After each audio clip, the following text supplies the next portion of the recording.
everyone, it's a brief video about new Touch Manager update 2.1.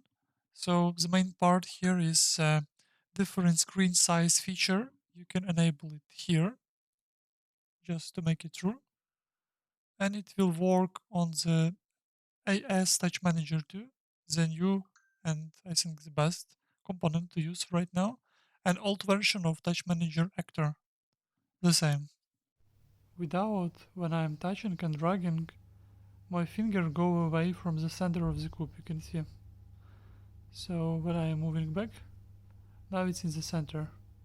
Now I am enabled screen size feature, so when I am touching, you can see my finger follows cube and it works much more accurate.